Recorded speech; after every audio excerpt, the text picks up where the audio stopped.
Eh, Assalamualaikum warahmatullahi wabarakatuh. Selamat malam, Bapak Ibu semua. Semoga kita dalam keadaan sehat selalu. Alhamdulillahirrabbilalamin. Puji syukur kehadiran Allah Subhanahu wa Ta'ala. Kita diberikan kesempatan, kesehatan untuk bisa berkumpul bersama di via online bersama LPK Fakifidin dalam agenda kegiatan Certified eh, Islamic Psychology. Selanjutnya salawat bering salam kita tidak lupa selalu haturkan kepada junjungan Nabi besar Muhammad SAW dengan sama-sama mengucapkan Allahumma sholli ala Sayyidina Muhammad wa ala Sayyidina. Sebelum saya memulai, izin saya memperkenalkan diri terlebih dahulu. Nama saya Dwi Rio Sudaroji, MPC Psikolog. Alhamdulillah saat ini saya berkedudukan di Tanjung Pinang, Bapak Ibu.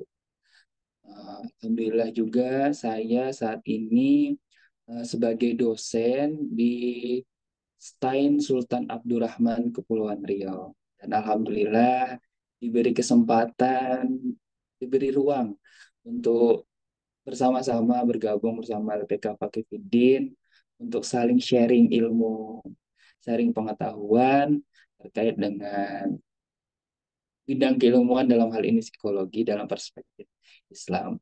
Eh, Dalam hal ini kita sama-sama belajar Bapak Ibu, mengingat ya yang namanya ilmu itu kita bisa belajar dari mana saja.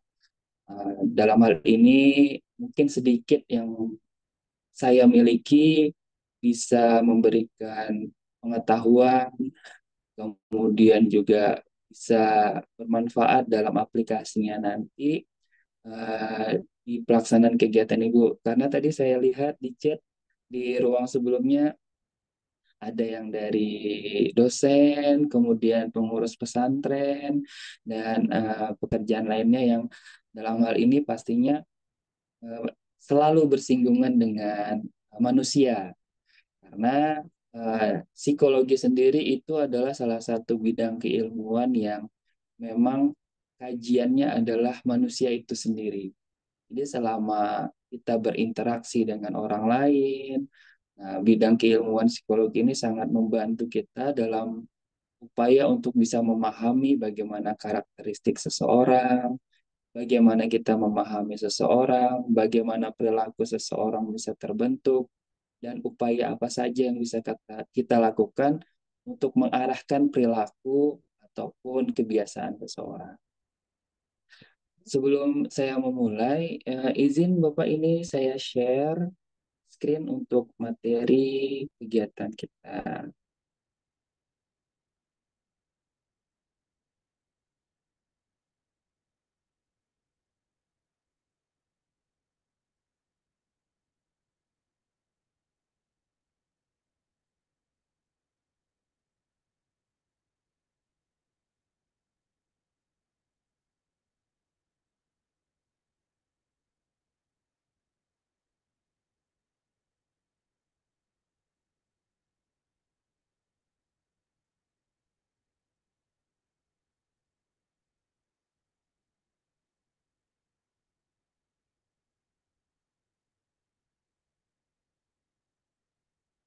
Baik, izin Bapak Ibu, sebelum saya memulai terkait dengan tema ataupun materi kita hari ini, itu berkaitan dengan reinforcement dalam upaya perubahan perilaku. Sebelum itu, saya ingin memberikan pengantar berkaitan dengan bagaimana psikologi itu sendiri. Nah, psikologi itu sendiri merupakan salah satu bidang keilmuan yang dahulunya itu dianggap sebagai bidang keilmuan yang tidak bisa diakui secara ilmiah, tidak bisa diterangkan. Kenapa? Karena dahulu psikologi itu membahas tentang jiwa. Jiwa itu tidak bisa dipahami, tidak bisa dipelajari, bentuknya abstrak. Sehingga ilmu psikologi pada zaman dulu itu disebut sebagai dengan pseudoscience atau bidang keilmuan yang ada, memiliki dampak, tapi tidak bisa dibuktikan secara ilmiah. Karena objeknya itu waktu dulu adalah jiwa. Jiwa itu tidak ada manifestasinya. Nah, seiring berjalannya waktu, bidang ilmu psikologi bisa diakui sebagai salah satu keilmuan yang ilmiah ketika manifestasi dari jiwa itu dapat diobservasi ataupun dapat dilihat melalui apa? Melalui perilaku. Perilaku seseorang itu terbentuk merupakan bagian dari dinamika psikologis yang di dalamnya terdapat kontribusi dari jiwa itu sendiri. Nah, di dalam Islam sendiri, manusia itu pada dasarnya terdiri dari tiga dimensi, Bapak Ibu. Dapat dijelaskan dimensi-dimensi tersebut, di antaranya ada dimensi jismiyah, yang dalam hal ini kaitannya dengan jasad kita, fisik kita. Dan diberi keterangan bahwa dimensi jismiyah pada diri manusia itu sifatnya adalah pemuasan, fana. Nah, jasad pada diri manusia ini itu adalah sebenarnya benda mati ataupun tidak bisa berbuat sesuatu jika tidak ada dimensi berikutnya. Apa itu dimensi berikutnya? Itu adalah dimensi ruhaniyah, ruh. Nah, ruh inilah yang merupakan salah satu dimensi yang merujuk pada sifat-sifat keilahian ataupun sifat-sifat yang mengarah pada perilaku-perilaku yang baik, yang positif, yang hakikatnya adalah menuju kepada tauhid ataupun ketuhanan. Nah, istimewanya manusia diciptakan itu ada satu dimensi lagi yang membedakan dengan ciptaan-ciptaan Allah Subhanahu wa taala lainnya, yaitu apa? Dimensi akal. Manusia dibekali dengan akal sebagai pembeda dan sebagai bekal bagi kita dalam menjalani kehidupan di dunia ini. Nah, jasad tanpa adanya roh itu adalah suatu entitas yang tidak bisa beraktualisasi. Jasad tanpa roh artinya manusia yang meninggal ataupun tidak bisa beraktualisasi. Nah, tetapi roh juga memerlukan jasad sebagai bentuk manifestasi dari nilai-nilai keilahian atau kebaikan sehingga bisa terwujud dalam perilaku. Nah, disinilah peran akal dalam diri manusia, apakah mengikuti hawa nafsunya, yaitu dorongan-dorongan kepuasan dari jasadnya, atau mengikuti keinginan atau dorongan dari ruhaniyahnya, yaitu tadi adalah nilai-nilai kebaikannya. Nah, inilah yang akan nanti membedakan sifat, karakter, dan perilaku seseorang.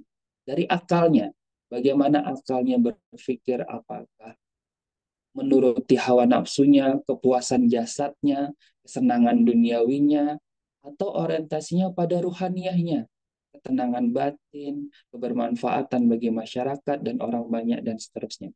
Dan itu adalah peran akal untuk bisa mewujudkannya dalam apa? Dalam bentuk perilaku. Nah, maka dari itu, dalam kajian psikologi, perilaku seseorang itu merupakan bentuk dari manifestasi dinamika antara jasad, ruh, dan juga akal. Maka dari sebab itu, ada satu bagian dalam keilmuan psikologi itu yang mana di sini bisa kita bahas berkaitan dengan reinforcement dalam upaya perubahan perilaku. Nah, perilaku itu sendiri apa Bapak Ibu? Nah, perilaku itu sendiri merupakan bentuk respon yang dikomputasi dari sebuah sistem atau organisme terhadap berbagai rangsangan atau input, baik internal atau eksternal, sadar atau di bawah sadar, terbuka atau rahasia, sukarela ataupun tidak sukarela. Nah, dari pengertian ini bisa kita lihat bahwa perilaku seseorang itu muncul sebagai bentuk respon, baik itu dari keinginan individu untuk memenuhi kepuasannya, dorongannya untuk beraktivitas, atau responnya terhadap lingkungan sekitar. Nah, Maka dari itu, perilaku inilah yang menjadi wujud ataupun bahan kajian dalam keilmuan psikologi. Nah, perilaku itu bagaimana terbentuknya? Tentu dalam prosesnya memiliki proses yang panjang. Bagaimana seseorang terbiasa dengan sikap dermawannya, melihat seseorang yang dalam kesusahan responnya seperti apa? Apakah langsung membantu memberikan bantuan atau melihat dulu sekitar ada tidak orang yang ingin membantu atau secara responsif langsung memberikan bantuan. Nah, itulah perbedaan-perbedaan perilaku dalam diri seseorang. Nah, perilaku itu sendiri terbentuk dari beberapa hal yang diantaranya motivasi. Nah, motivasi itu kita tahu sendiri secara bersama-sama bahwa motivasi merupakan bagian yang menjadi pendorong, drive, tenaga ketika seseorang itu ingin melakukan sesuatu. Nah, orang tidak akan melakukan bergerak atau tidak akan melakukan sesuatu ketika dia tidak punya motif, tidak punya hasrat, keinginan, ataupun dorongan. Nah, saya ingin berbuat baik, membantu orang lain. Motivasinya apa? Apakah ingin mendapatkan pujian, ataukah ingin berbagi bersama, mengharap ridho Allah, atau yang lainnya. Nah, motivasi itu sendiri berada dan hanya individu itu sendiri yang bisa mengetahuinya. Dan itulah yang akan mendorong seseorang untuk berperilaku. Nah, selanjutnya karakteristik. Karakteristik itu apa? Merupakan sesuatu yang mengungkapkan ataupun membedakan dan menjadi ciri khas antara seseorang ataupun individu satu dan lainnya. Nah, bagaimana karakteristik ini terbentuk? Karakteristik ini terbentuk melalui proses yang panjang. Prosesnya dimulai sejak individu itu dilahirkan sampai saat dia hidup saat ini. Nah, maksudnya seperti apa? Maksudnya adalah karakteristik itu tumbuh seiring bagaimana interaksi individu dengan orang-orang di sekitarnya dan lingkungan.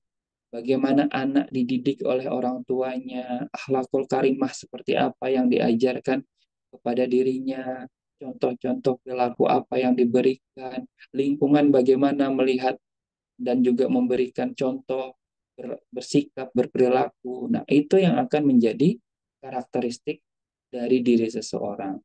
Anak yang dibiasakan untuk sopan santun kepada orang yang lebih tua, itu akan termanifestasi perilakunya ketika dia bertemu dengan orang lain yang lebih tua, memberikan sopan santun yang baik, menghormati, dan menghargai satu sama lain. Nah, itu terbentuk dari apa? Dari kebiasaan. Nah, kebiasaan ini adalah pola yang selalu merupakan sebagian tanggapan terhadap situasi tertentu. Nah, Afwan Ustaz, biasanya Afwan Ustaz Dwi, mohon maaf Ustaz, sepertinya ya, slide-nya belum full Ustaz. slide-nya. Slide-nya mungkin bisa di next sepertinya Ustaz, karena yang ditampilkan di depan masih judul awal Ustaz. Oh, masih judul awal. Iya Ustaz, tadi kita udah sampai, nah ini dia Ustaz. Mohon maaf Ustaz, saya potong Ustaz. Oh iya, iya nggak apa-apa. Iya, terima kasih Ustaz. Udah berubah slide-nya, izin. Sudah, sudah Ustaz. Ini pembentuk perilaku Ustaz. Oke, sekarang reinforcement benar. Motivasi, karakteristik, kebiasaan. Oke, Ada, oke, oke. Yang tadi ya. dibahas, yang kita bahas ya. Iya Ustaz. Terima kasih Ustaz. Oke. Nah, kita lanjut ya, Bapak Ibu. Nah, jadi kebiasaan itu merupakan pola. Nah, jadi perilaku seseorang itu dibentuk dari diantaranya tiga hal ini. Bagaimana motivasinya, kemudian bagaimana karakteristiknya, dan kebiasaan yang seperti apa yang sudah dilakukan oleh individu. Nah, dalam upaya-upaya membentuk perilaku tersebut, ada yang namanya reinforcement atau penguatan. Nah, ini salah satu istilah dalam dunia psikologi yang merupakan bagian dari bagaimana individu itu perilakunya bisa dibentuk, diubah, dikuatkan. Sehingga perilaku seseorang itu bisa kita arahkan sesuai dengan bagaimana kita lingkungan akan membentuk karakteristiknya. Reinforcement sendiri itu bisa dan dibagi menjadi dua. Yang pertama, reinforcement yang sifatnya positif, yaitu adalah suatu bentuk rangsangan ataupun stimulus yang bisa memperkuat atau mendorong sesuatu respon sehingga respon itu menjadi karakter ataupun menjadi kebiasaan dari individu tersebut.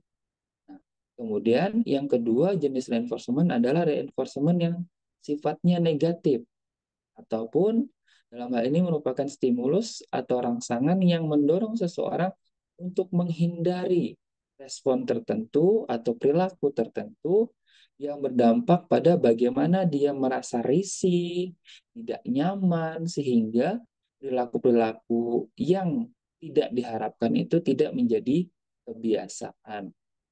Nah, contohnya apa ya ini terkait dengan reinforcement positif ini ya? Contohnya misal kita punya peserta didik, punya murid.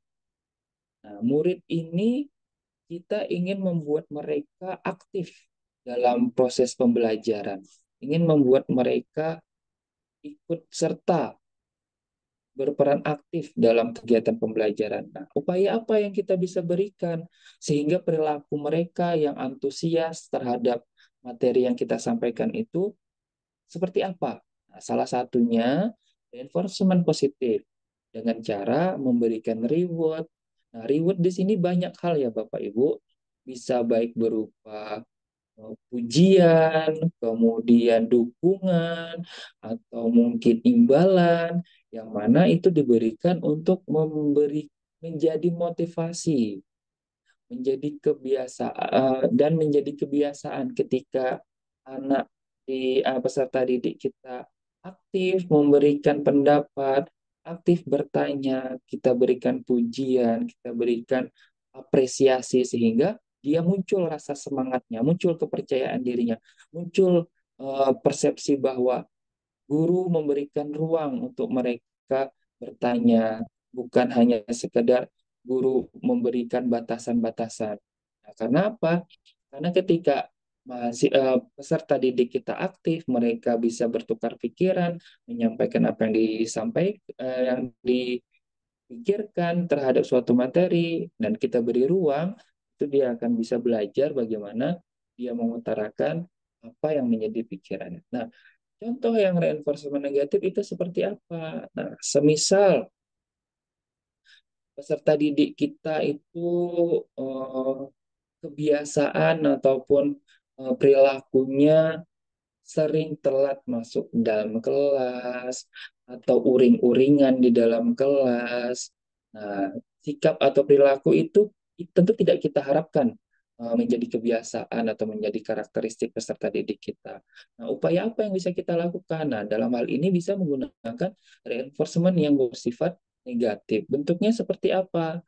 Nah, banyak hal juga terkait dengan reinforcement negatif.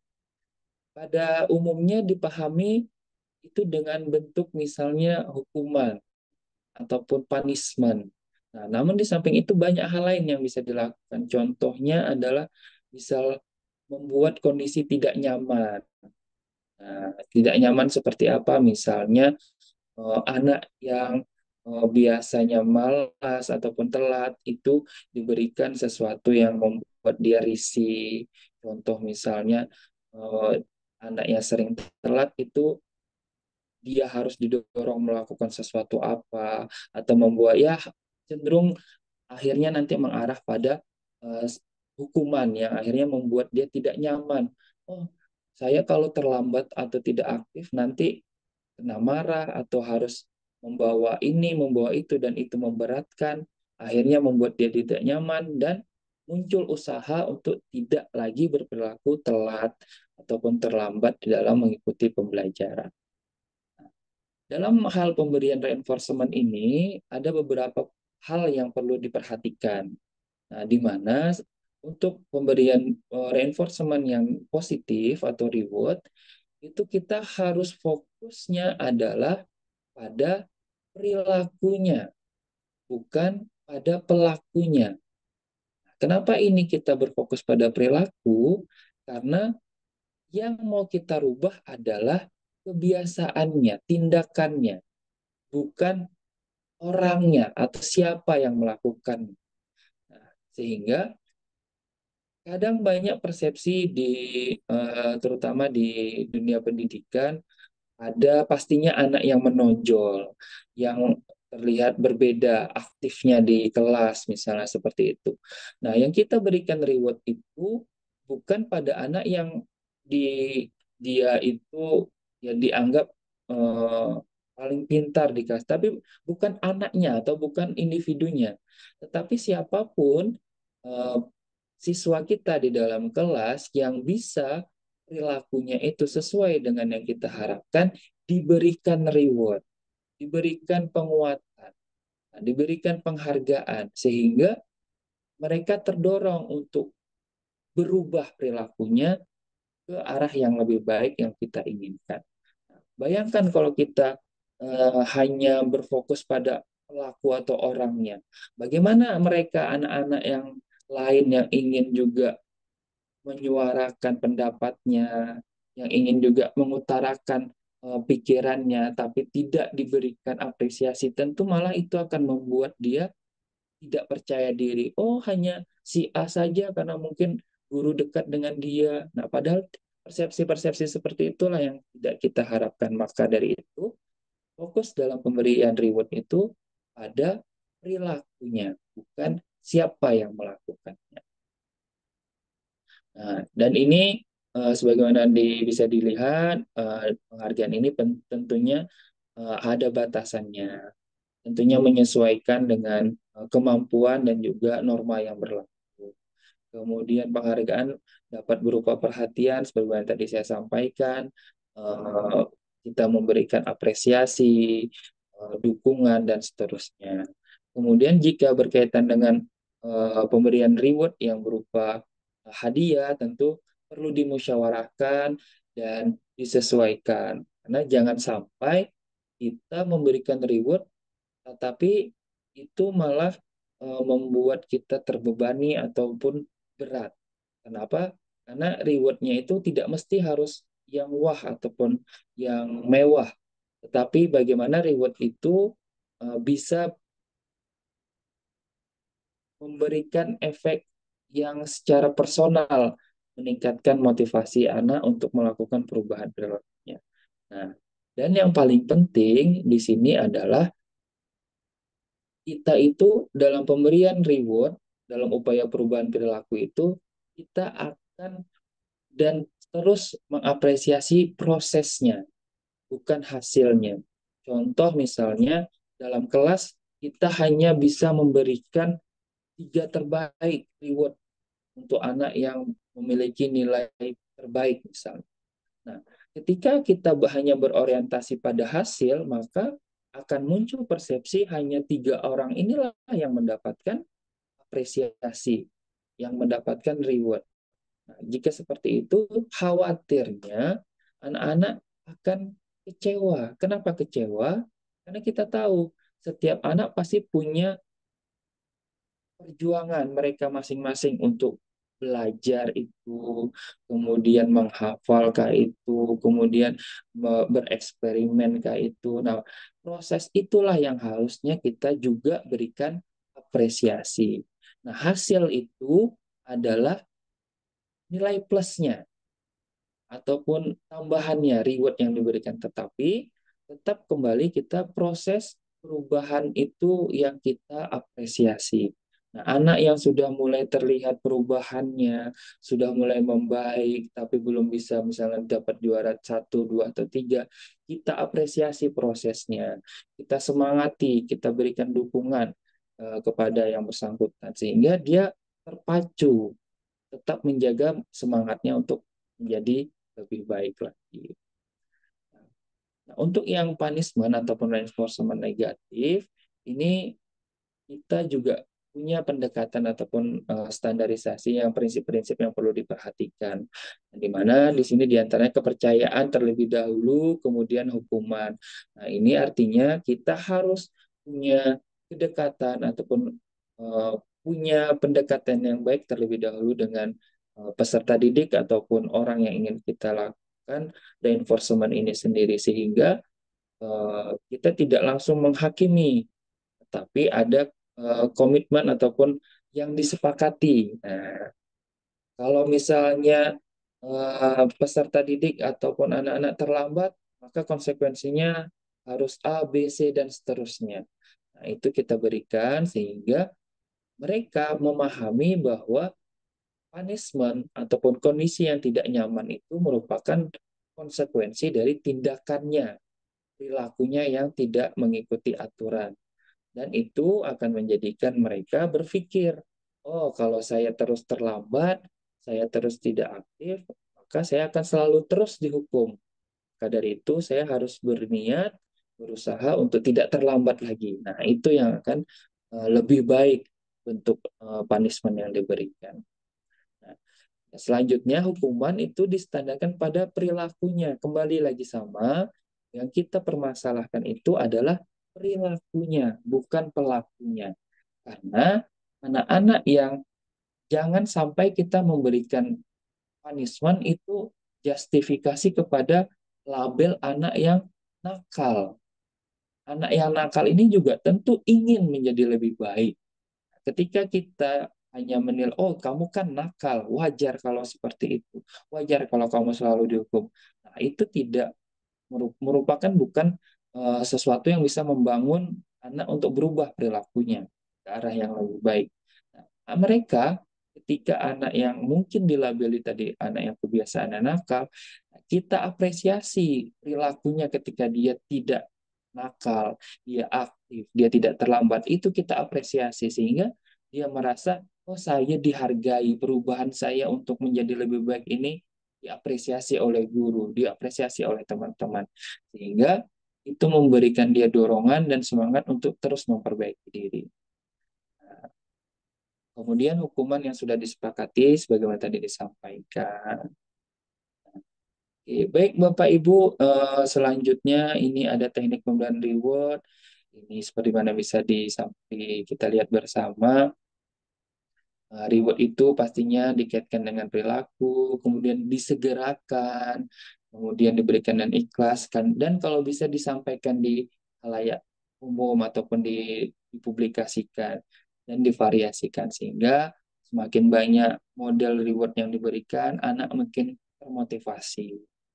Kemudian kalau terkait dengan punishment, ini hukuman itu bukan merupakan sesuatu yang diberikan sebagai sarana pelampiasan emosi, tetapi bagaimana kita berupaya merubah perilaku mereka supaya lebih baik lagi dan harus menimbulkan kesan sehingga muncul rasa uh, penyesalan ketika mereka melakukan perilaku-perilaku yang tidak baik.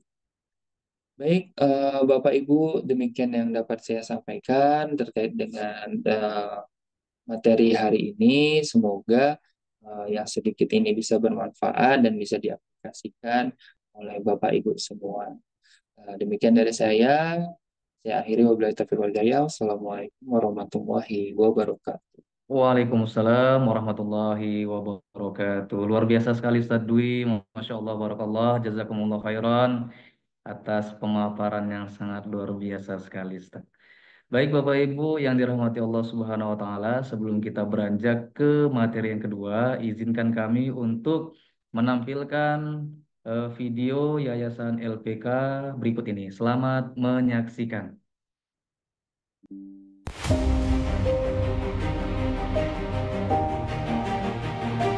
Simpulannya, ya, pendidikan populer kebanyakan saat ini itu sebenarnya dibangun dengan visi misi kapitalisme, ya. Apa itu kapitalisme? Itu pemikiran yang berakar pada keyakinan sekuler yang memisahkan agama dari kehidupan.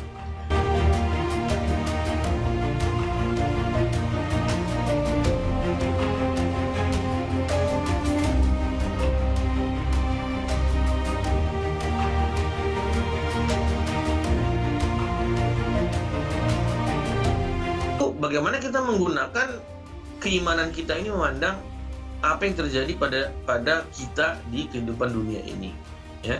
Yanhadul insanu bima indahu min fikrin anil hayati wal kauni wal insan wa an alaqatiha jami'iha bima qabla al hayati dunya wa ma ba'daha.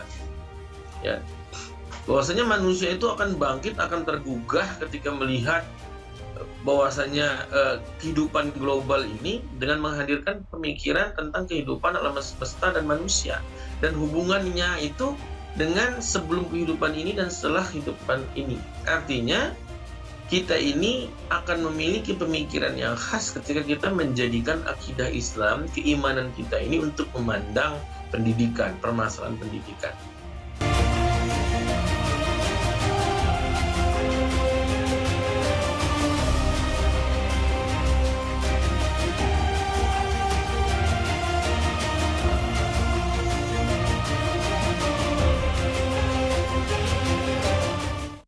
praktisi. Nah, ketika kemudian lewat di Instagram saya ada pelatihan ini, kemudian saya coba ikuti, ternyata menarik. Apalagi pelatihan ini saya sekalian ngaji gitu. Ya, tidak hanya belajar tentang menjadi seorang trainer, tapi juga bagaimana dihubungkan dengan keislaman gitu. Sehingga tadi juga disebutkan oleh Ustadz Ade bahwa menjadi trainer itu poin utamanya adalah ibadah. Itu nggak terpikir gitu ya. Kita sampai ini mikirnya ya namanya guru pelatih itu ya ujung-ujungnya uang. Kalau semua guru memiliki misi, insya Allah dalam pembelajaran itu tidak akan ada rasa bosan, karena setiap guru kalau dia memiliki misi dalam mengajar, dia akan terpacu untuk melahirkan metode-metode dalam mengajar seperti active learning dan sebagainya. Insya Allah program RPK ini bila ada kelanjutannya, Masya Allah ini luar biasa untuk pengembangan para dai, para guru-guru khususnya yang ada di bumi Nusantara ini.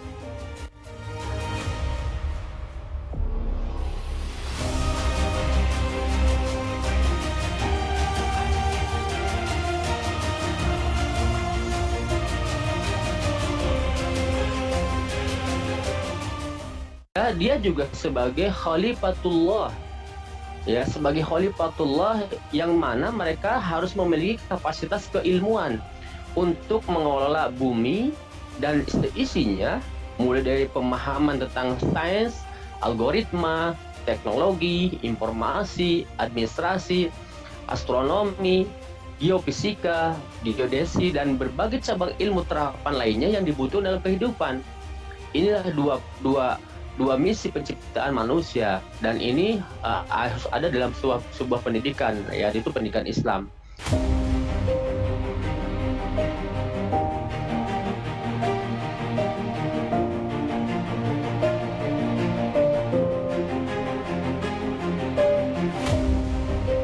Pendidikan yang terbaik itu, atau pendidikan pendidikan Islam yang terbaik itu kemudian harus memegang simpul-simpul ini, ya, blueprint pendidikan yang memang bisa terukur gitu, secara kurikulumnya, secara silabus dan RPP, kemudian fasilitas, ya, tenaga pendidikan, kemudian keuangan, pendidik dan tenaga pendidikan. Nah, semua itu harus mengacu kemana? Ke visi dan misi.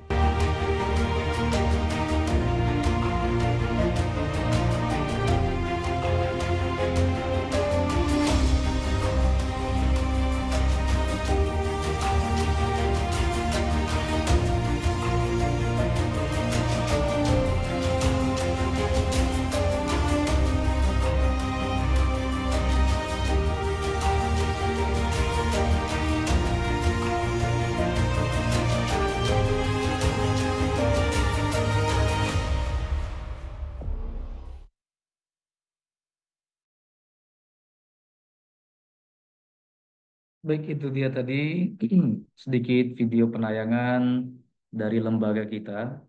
Baik, selanjutnya Bapak Ibu yang dirahmati Allah, para hadirin yang berbahagia, kita masuk ke sesi materi yang kedua.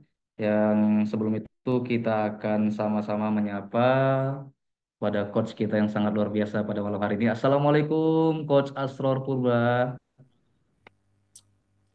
Waalaikumsalam warahmatullahi wabarakatuh. Kaifa haluk ya Ustaz Iqbal? Alhamdulillah ana bil khair Ustaz. Wa kaifa halukum Ustaz? وأنا هكذا الحمد لله رب Alhamdulillah, العالمين. yamsikal adah. Naam. Alhamdulillah, terima kasih Ustadz Asror, Coach Asror. Baik, langsung saja. Marilah kita simak bersama Bapak-Bapak dan Ibu-Ibu materi yang sangat luar biasa yang akan disampaikan oleh Coach kita. Kepada Coach Asror Purba, kami persilakan. Baik, jazakallah Ustaz. Saya izin share screen dulu ya Ustaz ya.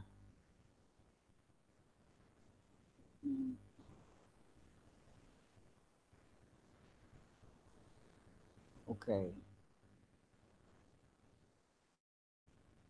Udah kelihatan Ustaz layar Ana? Sudah Ustadz, tapi belum full screen Ustadz. Oh ya ya. Oke, Alhamdulillah. Oke, baik. Baik, bismillahirrahmanirrahim. Alhamdulillahirabbil alamin. Wassalatu wassalamu ala asrofil anbiya wal mursalin wa ala alihi wa sahbihi ajmain. Bapak Ibu yang kami hormati, Assalamualaikum warahmatullahi wabarakatuh. Ini materi saya malam hari ini adalah Islamic Psikologi dengan subjudul komunikasi asertif. Nah, ini melengkapi materi yang tadi sudah disampaikan oleh Ustadz Dwi Rio, ya. Ustadz Dwi lebih menjelaskan tentang merubah perilaku, ya, merubah perilaku dengan cara reinforcement. Nah, baik, saya ingin mengawali dulu. Ini tentang saya. Saya kira ini kita lewatkan saja lah, ini nggak begitu penting, ini tentang saya. Baik, nah kita mulai ya pendahuluan tentang psikologi secara umum dulu, karena saya yakin teman-teman yang hadir pada malam hari ini dari background yang bermacam-macam, ya. Nah,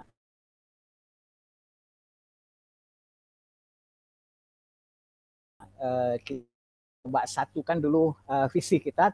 Tadi kalau secara mendasar sekali Ustadz Dwi Rio sudah menyampaikan bahwa awalnya psikologi itu adalah disebut sebagai ilmu jiwa.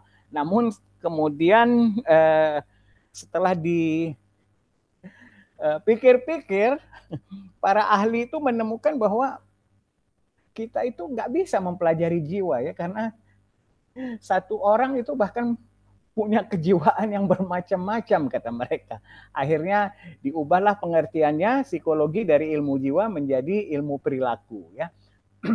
Nah, secara garis besarnya atau secara dasarnya saja psikologi itu dari kata psike dan logos, ya. Psike itu artinya jiwa, logos itu pengetahuan. Jadi psikologis, ya, psikologi. Nah, itu awalnya tadi dikatakan adalah ilmu tentang kejiwaan atau gejala kejiwaan. Nah, kemudian lebih dimodernkan menjadi ilmu yang mempelajari perilaku. Nah, Bapak Ibu hadirin yang berbahagia, psikologi ini baru di abad ke-19 diakui sebagai ilmu tersendiri. Sebelumnya dia adalah bagian dari ilmu filsafat, ya. Nah, psikologi berasal dari itu tadi sudah saya sampaikan, ya, psike dan logos, ya, yang artinya adalah ilmu tentang kejiwaan. Nah, saya ingin menunjukkan di sini itu di Jerman ada museum sejarah psikologi. Nah, saya ingin ini sayang saya kelupaan untuk mengambil fotonya. Itu di salah satu isinya itu adalah kacamata atau goggles, ya, kacamata yang kalau kita pakai kita akan melihat dunia itu terbalik. Yang atas menjadi bawah, yang bawah menjadi atas. Nah, apa guna apa hubungannya kacamata inverted goggles ini dengan kejiwaan kita atau perilaku kita? Ternyata orang dengan menggunakan kacamata itu beberapa waktu tertentu dia bisa menyesuaikan diri. Dia menyesuaikan diri bahwa oh yang atas itu adalah bawah, yang bawah adalah atas. Sehingga kalau dia bersalaman, tangannya itu akan di atas ini, di atas kepalanya gitu. Kalau salaman, karena dia melihat orang itu tangannya di atas gitu. Karena menggunakan kacamata itu. Nah, apa yang ingin dibuktikan oleh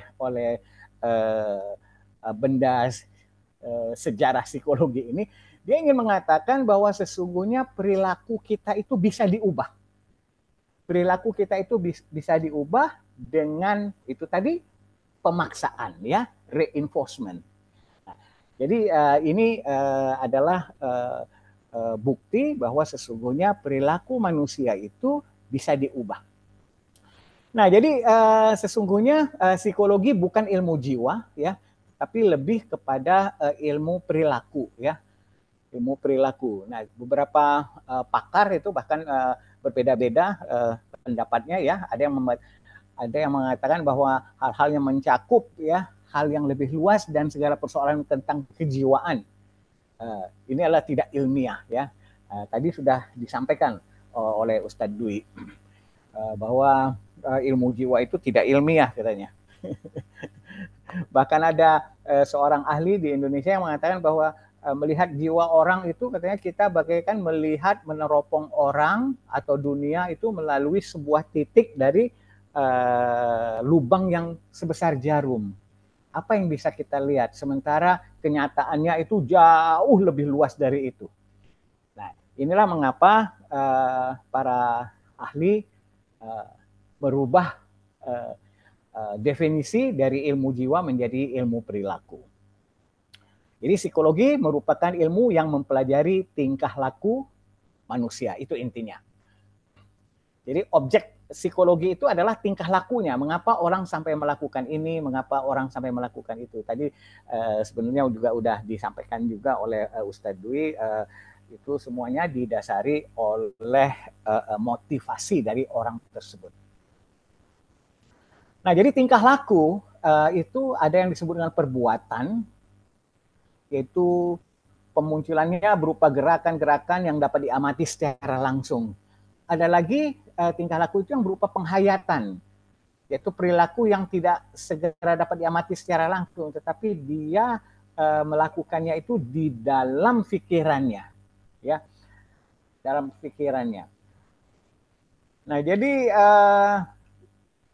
ini adalah definisi-definisi dari psikologi itu menurut para ahli, ya, bermacam-macam, ya. Ada yang mengatakan bahwa ilmu yang mempelajari aktivitas individu adalah ilmu yang mempelajari tingkah laku manusia. Ada yang mempelajari tingkah laku dan motifnya, ya. Sampai akhirnya psikologi adalah ilmu yang mempelajari tingkah laku manusia. Inilah yang ingin kita bahas pada malam hari ini. Nah, jadi tujuan dari ilmu psikologi itu sendiri ada bermacam-macam, ya. Ada description, explanation, prediction, dan change. Nah, yang tadi sudah disampaikan oleh Ustadz Dwi itu adalah merubah, ya, menerapkan pengetahuan psikologi untuk mencegah perilaku yang tidak diinginkan atau mendorong perilaku yang menjadi tujuan yang ingin kita capai. Nah ini yang sudah kita sama-sama diskusikan barusan, ya.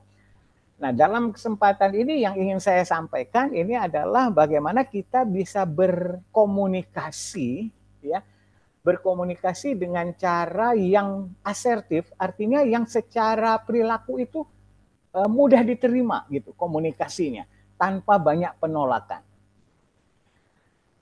Nah, psikologi sendiri, ya, psikologi secara umum dan ada lagi psikologi secara khusus. Ilmu psikologi secara umum mempelajari tingkah laku manusia, budaya, dan segala macamnya. Sementara psikologi yang khusus ini adalah contohnya adalah psikologi industri, ya. Itu adalah biasanya, nah ini yang berhubungan dengan tes-tes psikologi ini. Biasanya kalau mau masuk kerja, ya, orang akan dites dulu. Nah, sebetulnya apa yang ingin diketahui dengan melakukan tes psikologi itu? Yang bisa kita dapatkan itu hanyalah kecenderungannya saja, ya, bahwa orang yang dengan tipe seperti ini kecenderungannya seperti kita tidak bisa memastikan bahwa dia pasti seperti itu, nggak bisa. Ya. Nah, ada lagi psikologi klinis ya yang bersifat terapi, ya, terapi. Kemudian juga hal-hal yang berhubungan dengan psikosomatis, ya, perilaku yang disebabkan oleh kendala ataupun hal yang terjadi pada pikiran kita. Nah, Bapak Ibu yang berbahagia, psikologi secara umum itu ada, tadi sudah disampaikan, ada psikologi industri, psikologi klinis. Nah, kemudian ada lagi nanti yang disebut dengan psikologi terapan. Psikologi terapan ini apa? Psikologi atau ilmu-ilmu atau teknik-teknik psikologi yang bisa kita gunakan tanpa harus menjadi seorang psikolog, ya. Karena kalau umpamanya kita harus melakukan hal-hal yang bersifat klinis umpamanya, kita harus jadi psikolog, ya. Tidak bisa orang umum melakukan teknik-teknik psikologi klinis, ya harus jadi psikolog dulu. Namun kalau psikologi terapan, nah ini yang bisa diterapkan secara umum. Nah, jadi inilah yang kita kaitkan dengan psikologi Islam, ya. Jadi psikologi Islam itu apa? Psikologi Islam itu adalah corak psikologi atau perilaku manusia itu yang berlandaskan citra manusia menurut ajaran Islam, yang mempelajari keunikannya dan pola perilaku manusia sebagai ungkapan pengalaman interaksi dengan dirinya sendiri, dengan lingkungan sekitarnya, dan alam kerohaniannya, dengan tujuan meningkatkan kesehatan mental dan kualitas keberagamaannya, ya. Nah, ini adalah menurut pakar Hana Jumhana Bustaman, ya.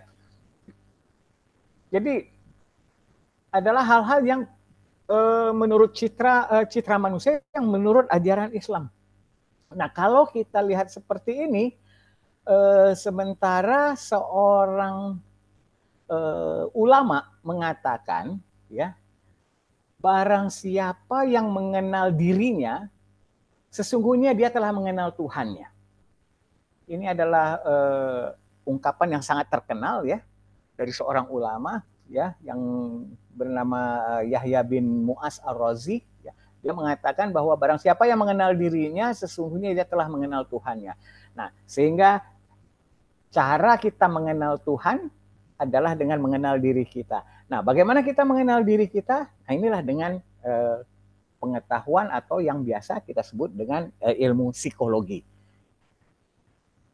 Nah, jadi ilmu psikologi Islam ini adalah ilmu yang berbicara tentang manusia, yang filsafat, teori, metodologi, dan pendekatannya semuanya didasarkan pada sumber-sumber formal Islam, ya, yaitu Al-Quran dan hadis, ya, khususnya apa yang dicontohkan oleh Rasulullah sendiri. Nah, Bapak Ibu yang berbahagia,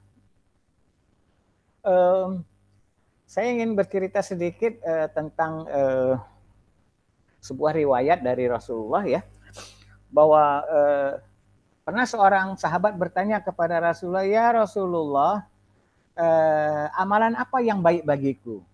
Rasulullah mengatakan, amalan yang paling baik bagimu adalah kamu bersedekah. Kemudian sahabat satunya lagi bertanya juga, kalau bagi aku ya Rasulullah apa? Oh, kalau bagi engkau adalah jihad fisabilillah. Kalau aku bagaimana ya Rasulullah? Oh, kalau kamu adalah mengajarkan ilmumu. Nah, jadi para sahabat itu bertanya-tanya, kok Rasulullah ditanya satu pertanyaan yang sama, dijawab dengan hal yang berbeda-beda. Ya, ada satu dijawab tentang beramal, ya, kemudian ada yang berjihad fisabilillah, ada juga dengan bersedekah dan sebagainya. Nah, apa sesungguhnya yang terjadi? Ternyata Rasulullah dalam berkomunikasi, beliau sangat tahu kepada siapa dia sedang berbicara. Jadi bagi sahabat yang memang banyak hartanya, Rasulullah menyarankan untuk lebih banyak bersedekah. Bagi sahabat yang memang kuat badannya, kamu bisa ikut untuk berjihad fisabilillah, untuk berperang dan sebagainya. Bagi sahabat yang luas ilmu pengetahuannya, kamu bisa mengajarkan ilmumu kepada orang lain. Nah, jadi Rasulullah sangat-sangat ahli dalam menggunakan bahasa disesuaikan kepada siapa beliau sedang berbicara. Nah, jadi komunikasi asertif yang ingin kita sampaikan pada malam hari ini adalah komunikasi dalam suatu cara komunikasi yang dilakukan secara terbuka dan dengan tetap menjaga rasa hormat kepada siapa kita berbicara. Atau dengan pengertian lain bahwa komunikasi asertif adalah komunikasi yang bersifat kuat dan juga tegas tanpa mendiskreditkan lawan bicaranya. Nah, jadi artinya bahwa kita harus pintar-pintar dalam berkomunikasi. Tidak boleh hanya menggunakan satu gaya bahasa atau satu gaya bicara kita yang kita terapkan kepada semua orang. Ya. Nah, contoh inilah ya bahwa Rasulullah tadi sudah mengatakan dicontohkan tadi Rasulullah yang perlu kita teladani yaitu keramahannya, kelemah lembutannya dalam bertutur kata. Kemudian beliau sangat paham konteks dalam berbicara, mampu mengendalikan emosi dan hawa nafsunya. Kemudian berbicara dengan retorika yang sangat baik, serta memperhatikan diri dalam berpenampilan. Nah, jadi kalau dalam ilmu public speaking, bahwa penampilan Anda mempengaruhi kualitas komunikasi Anda. Jadi itu juga yang dicontohkan oleh Rasulullah. Rasulullah berpenampilan selalu sangat baik. Namun tidak mahal ya. Tidak mahal. Rasulullah berpenampilan sederhana namun sangat-sangat menarik. Nah, ini yang unik dari Rasulullah kita. Nah, kemudian Bapak Ibu yang berbahagia, artinya bahwa komunikasi yang dilakukan oleh Rasulullah adalah komunikasi secara asertif. Ya, beliau sangat-sangat ahli dalam berkomunikasi. Ya, meskipun pada zaman Rasulullah ini kata asertif belum ada, saya yakin ya. Beliau pasti mendapatkan ini dari wahyu. Nah, jadi kalau kita boleh simpulkan, teknik komunikasi Rasulullah adalah satu, ya, senyum, tegas dalam penyampaian pesan, kemudian ramah dan simpatik, menggunakan retorika yang sangat baik, dan berpenampilan sederhana dan menarik. Ya, ini yang tadi sudah disampaikan bahwa sesungguhnya penampilan kita sangat-sangat mempengaruhi kualitas komunikasi kita. Nah, di dalam Maslow Hierarchy of Needs, ya, atau ini apa hukum kebutuhan manusia, bahwa di level 1, 2, 3, di level ketiga inilah ya manusia itu sangat-sangat membutuhkan rasa cinta, ya, rasa kasih sayang, ya. Dan artinya bahwa kebutuhan manusia dalam berkomunikasi secara baik itu adalah bagian dari kebutuhan kita sebagai manusia. Nah, jadi cara Rasulullah dalam komunikasi selalu menyesuaikan dengan siapa beliau sedang berbicara. Artinya Rasulullah sangat paham psikologi para sahabatnya. Ya. Baik. Nah, Bapak Ibu yang kami hormati, assertive communication akan menjadi lebih powerful, atau berkomunikasi secara asertif itu akan lebih powerful lagi, akan lebih mantap lagi jika digunakan sesuai dengan preference cara kerja otak dari teman bicara kita, teman berkomunikasi kita. Secara umum, cara kerja otak manusia itu ada yang disebut dengan visual, ada yang disebut dengan auditory, ada yang disebut dengan kinestetik. Apa itu visual, auditory, dan kinestetik? Ya, visual, auditory, dan kinestetik ini adalah jenis indera mana yang kita gunakan saat kita mengakses memori otak kita, atau saat kita sedang mencari informasi di dalam otak kita. Kita ambil contoh yang pertama ya. Yang pertama itu adalah visual. Murid-murid kita, seandainya dia visual, ya, dia akan mengatakan seperti ini. Saya melihat apa yang diperagakan oleh guru. Sangat jelas dan jernih. Dan saya memahaminya. Oke. Artinya bahwa murid-murid yang visual, itu dia lebih banyak menggunakan indera penglihatannya dalam menangkap informasi yang kita berikan. Nah, anak-anak yang visual ini dia cenderung menggunakan penglihatannya atau visualnya itu untuk mencerna informasi yang dia terima. Dia akan mengabaikan apa yang dia dengar, dia akan mengabaikan apa yang dia rasa. Dia lebih fokus kepada apa yang dia lihat. Itu visual. Nah, kalau auditory itu adalah orang-orang atau anak-anak murid kita yang lebih banyak menggunakan indera pendengarannya dalam mencerna informasi atau dalam mencerna apa yang kita sampaikan. Dia akan senantiasa atau lebih cenderung mengatakan, saya mendengar apa yang dikatakan guru. Dan saya bisa memahaminya. Oke. Nah, jadi tadi beda ya. Kalau yang pertama visual itu dia mengatakan saya melihat apa yang diperagakan guru. Kalau yang ini saya mendengar apa yang dikatakan guru. Nah, sehingga dia akan sangat-sangat peka terhadap gaya bahasa kita, intonasi dari guru itu. Dia sangat peka. Itu adalah anak-anak atau murid-murid kita yang kecenderungannya adalah auditory. Nah, kemudian yang ketiga itu yang disebut dengan kinestetik. Kinestetik ini apa? Dia menggunakan indera rasa. Menggunakan indera rasa. Jadi dia akan mengatakan, saya rasa apa yang saya lakukan sangat berkesan dan membuat saya memahaminya. Nah, murid-murid atau audiens kita yang kinestetik ini, dia lebih suka kalau dia yang disuruh melakukannya.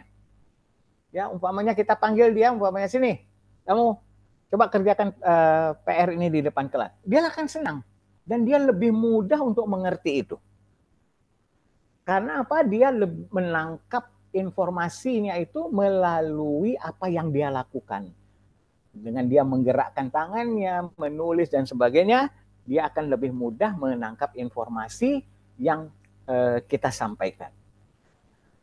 Nah, jadi Bapak Ibu hadirin yang berbahagia, karena ketiga jenis kecenderungan ini, yaitu visual, auditory, dan kinestetik, ini ada pada semua anak-anak kita di dalam kelas. Makanya mau tidak mau, kita juga dalam berbicara, berkomunikasi kepada mereka di dalam kelas, kita harus menggunakan ketiga jenis bahasa ini. Yaitu bahasa visual, bahasa auditory, dan bahasa kinestetik. Ketiga-tiganya harus kita gunakan. Mengapa? Karena jika kita tidak menggunakan ketiga-tiganya, contoh ya, umpamanya kita mengatakan seperti ini. Anak-anakku coba lihat ke sini. Kita menggunakan kata lihat. Coba lihat ke sini. Itu kita hanya mengajak atau hanya murid-murid kita yang visual saja yang merasa harus melihat. Sementara yang auditory dan kinestetik dia tidak mau ikutan dengan apa yang kita sampaikan. Atau umpamanya kalau kita mengatakan, anak-anakku coba dengar apa yang Bapak mau sampaikan. Itu kita mengatakan kata dengar. Coba dengar apa yang saya sampaikan. Itu hanya anak-anak yang auditori saja, yang memperhatikan kata-kata kita.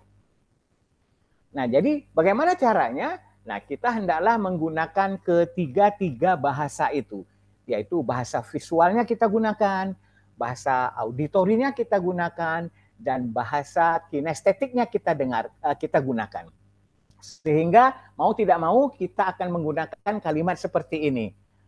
Anak-anakku, sambil kalian mendengar Bapak, kalian bisa lihat di sini dan kalian duduk dengan nyaman ya. Kalian bisa lihat ke papan tulis apa yang Bapak akan sampaikan. Nah, itu semuanya dapat. Kalian duduk, kalian dengar, kalian lihat. Semuanya akan tercakup. Nah, dengan demikian semua jenis murid kita di dalam kelas akan merasa kita menyapa mereka dan mereka akan lebih memperhatikan kita. Nah, ini sesungguhnya sesuai dengan apa yang ada di dalam Al-Quran, bahwa di dalam surat Al-Isra ayat 36 Allah mengatakan yang artinya bahwa dan janganlah kamu mengikuti sesuatu yang tidak kamu ketahui. Karena pendengaran, penglihatan, dan hati nurani, semua itu akan diminta pertanggungjawabannya.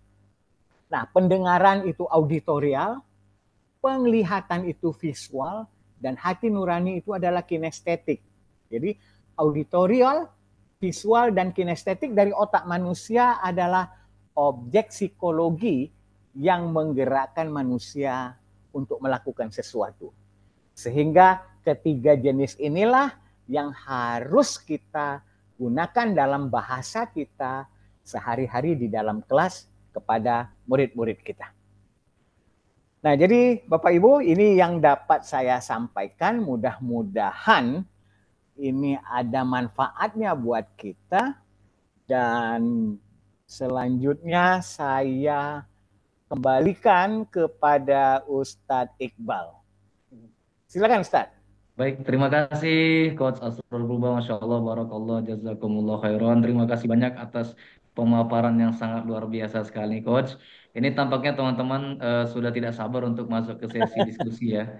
Iya. Siap. Namun sebelum masuk ke sesi diskusi, perkenankanlah kami untuk sedikit menyampaikan alur sertifikat pada lembaga ini yang akan disampaikan oleh Al-Ustadz Abdullah Effendi. Kepada beliau kami persilakan.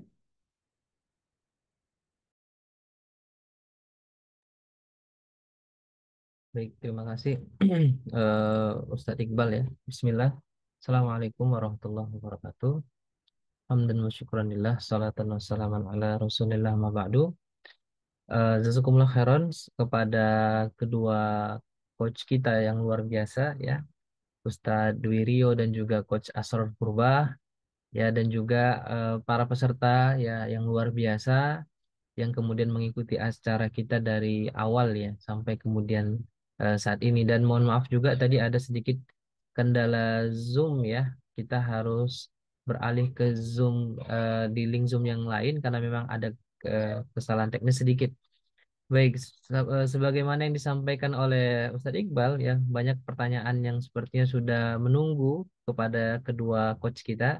Jadi kami ingin sampaikan terlebih dahulu sebelum itu tentang alur sertifikasi kompetensi dari LPK Generasi Fakihfiddin ya. Nah, ini adalah berbagai program pilihan dari kita dan pada malam ini kita mengadakan program yang pertama, yaitu adalah sertifikasi kompetensi non-akademik. Ya, di samping itu juga kita banyak program-program yang lain yang insya Allah nanti bisa Bapak Ibu ikuti ya bersama dengan kami. Maka nanti setelah event ini ya jangan lupa untuk bergabung ke grup alumni. Nanti insya Allah bagi yang kemudian berinvestasi dalam sertifikat akan dikirimkan link untuk alumni. Dan insya Allah juga selain masuk ke grup alumni akan mendapatkan penawaran yang khusus ya bagi para alumni kita untuk event-event berikutnya gitu ya. Nah, Jadi untuk malam ini sesuai dengan yang kita share di Instagram, di Facebook dan sosial media yang lain di LPK, kita mengadakan pelatihan atau webinar ya Certified Islamic Psychology atau psikologi yang kemudian menghadirkan dua pembicara yang luar biasa, sebagaimana kemudian juga materi tadi yang sudah disampaikan oleh kedua coach kita. Nah, jadi bagi Bapak Ibu, bagi yang sudah kemudian menyelesaikan investasi tiketingnya, maka insya Allah nanti akan langsung diproses oleh admin kita untuk kemudian sertifikat dan benefit-benefit yang lain. Nah, bagi yang kemudian belum, maka bisa menyelesaikannya nanti setelah acara atau kemudian juga selesai besok hari juga masih bisa ya di waktu yang kedua. Nah, jadi nanti silahkan ya bagi Bapak Ibu ini adalah salah satu contoh ya sertifikat ya sertifikat yang akan dikeluarkan bagi para peserta yang kemudian mengikuti alur sertifikasi mulai dari absensi kehadiran ya kemudian mengikuti pelatihan sertifikasi malam ini, membayar biaya pelatihannya dan juga mengisi formulir pelatihan nanti akan dikirimkan oleh admin. Ya, jadi nanti di sertifikatnya ada dua bagian. Bagian depan itu adalah nama Bapak Ibu dan juga gelar non akademiknya dan di bagian belakang adalah transkrip jam pembelajaran bernilai 32 JP. Nah, ini format pengisian sertifikatnya sebagaimana yang biasa akan dikirimkan oleh admin ya pasca event ini atau mungkin sekitar 10 menitan lagi akan dikirimkan dan nanti juga akan tertera nomor rekeningnya. Untuk rekening investasinya adalah sesuai dengan yang tertera ya di Bank Mandiri atas nama Yayasan Generasi Fakih Fitin Indonesia. Nah, apa saja fasilitas yang diperoleh? Yaitu yang pertama adalah video rekaman acara, kemudian file PPT atau PDF materi, dan insya Allah sertifikat dengan gelar kompetensi non akademik, ya Certified Islamic Psychology. Ya, demikian ya kami doakan Bapak Ibu semoga istiqomah, semoga tetap semangat mengikuti pelatihannya dan tentunya bisa mendedikasikan ya ilmu-ilmu output pembelajaran kita malam ini sebagai pendidik terbaik. Ya, demikian barakallahu fikum. Saya kembalikan ke host kita. Assalamualaikum warahmatullahi wabarakatuh. Waalaikumsalam warahmatullahi wabarakatuh. Terima kasih banyak Ustadz Abdullah Effendi yang sudah menjelaskan terkait alur penyaluran sertifikat pada pelatihan malam hari ini. Baik teman-teman semuanya, sekarang kita masuk kepada sesi diskusi. Adapun untuk termin pertanyaan yang pertama kita buka untuk dua penanya. Namun di sini sudah ada pertanyaan dari guru kita Ustadz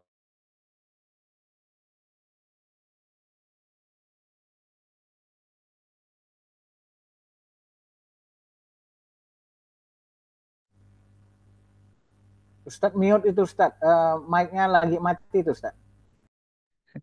Afwan Ustadz, Afwan Ustadz. Ya, Afwan Ustadz. Terima kasih banyak atas penjelasannya Ustadz Abdullah Effendi terkait penjelasan penyaluran sertifikat untuk pelatihan malam hari ini. Baik Ustadz, tampaknya kita langsung masuk ke sesi diskusi.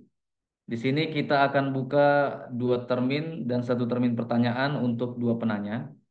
Namun ini sudah ada pertanyaan Coach yang mungkin ditujukan kepada Coach Asror. Afwan Coach, dari ketiga jenis kecenderungan visualisasi, auditori, dan kinestetik, manakah yang lebih dominan di kalangan anak-anak usia sebelum akil balik? Nah, ini dia Coach pertanyaannya. Mungkin bisa dijawab, terima kasih.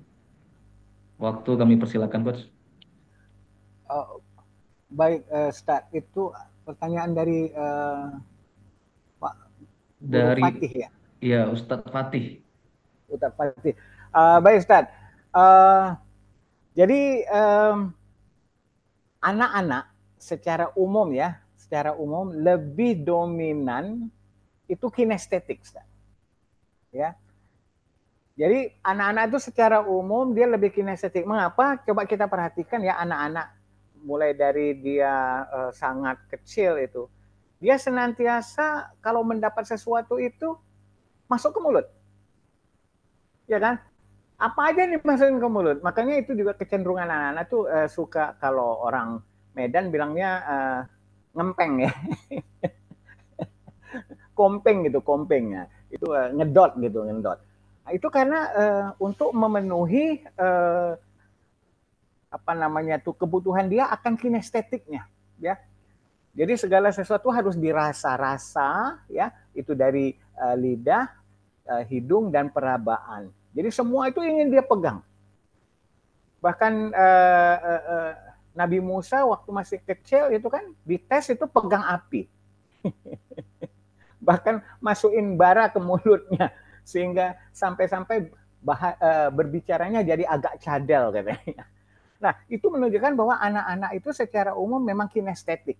Nah, setelah dia beranjak dewasa, barulah dia mulai berubah. Ada yang dominannya visualnya, ada yang dominan auditorinya. Tetapi secara umum dia membawa dominan kinestetiknya waktu dia masih kecil. Jadi gitu ya, Ustadz Fatih. Makanya kalau kita ingin menyampaikan nasihat kepada anak-anak itu, sambil kamu duduk, ya kan kita sambil kamu duduk itu kan adalah kinestetik ya. Sambil kamu duduk, kamu dengar Bapak ya. Nah gitu. Jadi mereka akan lebih terbuka pikirannya karena kita menggunakan bahasa yang kinestetik. Demikian, Ustaz. Terima kasih. Masya Allah, jazakallah Ustaz. Terima kasih banyak atas penjelasannya. Kemudian di sini ada yang ingin bertanya dari Ustadz Yosi Hendra Hardiansyah. Mungkin boleh dibuka mic-nya Ustadz. Baik, terima kasih Ustadz. Mungkin pertanyaannya boleh langsung disampaikan.